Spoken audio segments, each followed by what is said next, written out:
Welcome to NFL Uncorked. I'm Lakisha Wesseling, and I wanted to start this episode out by apologizing to you guys. I know when the season started, I was posting these videos every week, and then they kind of just went all over the place, and the reason why is because, surprise, I've been pregnant this entire time. We're in week 14 of the NFL. I'm in week 14 of my pregnancy, so it's funny how it's kind of like synced up. So the whole morning sickness, that's a myth. It's all day sickness. And luckily for me, I never threw up, but I just felt like I was car sick all day long. So I was dealing with that and dealing with, having no energy, and these videos started to not be as fun for me, started to be very stressful. And when you're pregnant, you really don't want stress because it can affect the baby. So I decided some weeks that I just couldn't do it, and now I'm starting to feel a lot better. I'm not as nauseous as I was.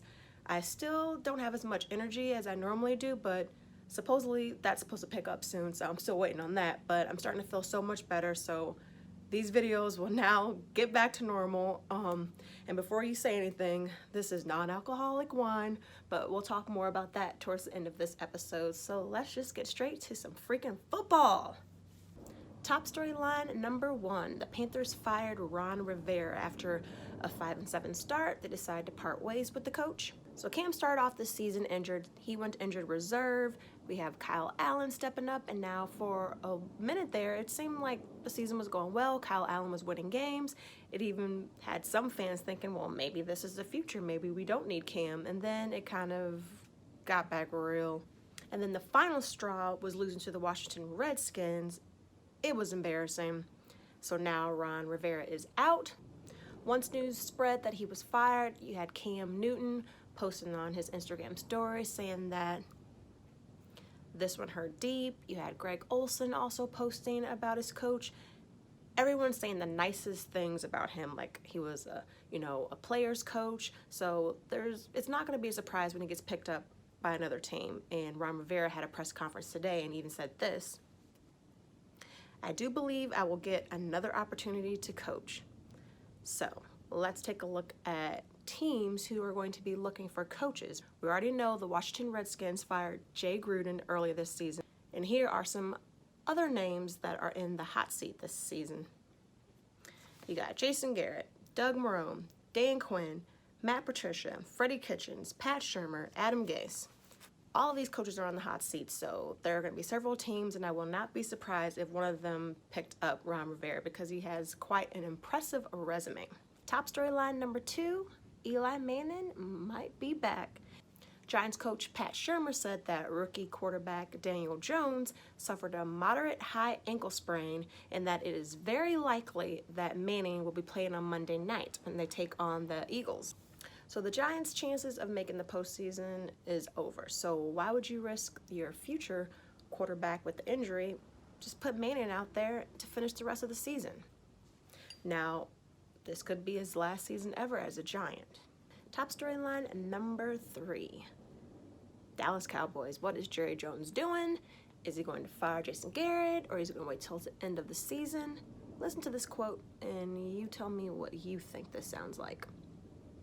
Jason Garrett will be coaching in the NFL next year. In the NFL next year. Didn't say if it's going to be with the Dallas Cowboys, but in the NFL next year. You can kind of read between the lines. It does not sound like he will be coaching for the Cowboys next season. My whole thing is Jerry has already said that he doesn't want to do an in-season firing, but why not do it now? You're going to make it to the postseason because you're in a crappy conference, but if you were to fire Jason Garrett now, this could be a spark that could end up working well for your team. For example, last year the Browns, they ended up firing Hugh Jackson, and then Freddie Kitchens came in, and they started playing like amazing. They were the talk of the offseason. Everybody thought, whoa, the Browns are going to be so good. Now, it didn't really work out for the Browns with Kitchens, but sometimes your players just need a new spark, something else to play for, a little bit motivation from another person. Who knows? But they just need something because they have all the pieces to make it far in the postseason, but they're just not getting coached well. All right, so let's talk a little bit of fashion. Let's see who's a hit and who's a miss. This week it's a little strange because I feel like both of these could be hits and misses, and I will explain why. With the first one, we have the Texans linebackers. They showed up to their game Sunday night versus the Patriots as a SWAT team. Comes across a little cheesy at first, you know, Halloween's over, why would you do this? A lot of people were making jokes like, yo, they're about to get killed, but Texans shut the Patriots down for like, what was that, 3 quarters? It was insane. So that's the part that I say that the outfit was hot, because they ended up doing the damn thing. So if you're gonna, you know, beat the Patriots, you can wear whatever the hell you want to. And now the other one is kind of like a hit or miss, because take a look. We have Tyler Lockett and David Moore. They show up to their game wearing onesies. Now, the reason why I say this is a miss is because, you know, is this what we're doing now? We're wearing onesies to work. But I would say it's a hit because as a person who owns several freaking onesies, if I could wear a freaking onesie to work, I would be rocking it out too. So, hey, do what you gotta do. If you wanna be comfortable and rock out a onesie, more props to you, man. All right, so earlier I announced that I am pregnant, so I really haven't been drinking when I've been doing these videos. That's the reason why I switched to the canned wine, because I'm not trying to waste a whole entire bottle of wine for a YouTube video. Sorry. But I do love the cans because they do work out great, especially if you live, you know, in California, you're going to a beach and you don't want to take, you know, a bottle of wine, or let's say, you know, you live elsewhere, you're going camping where glass isn't allowed. Cans work out great, so I do love the cans, but this has been a struggle bus. I am sipping on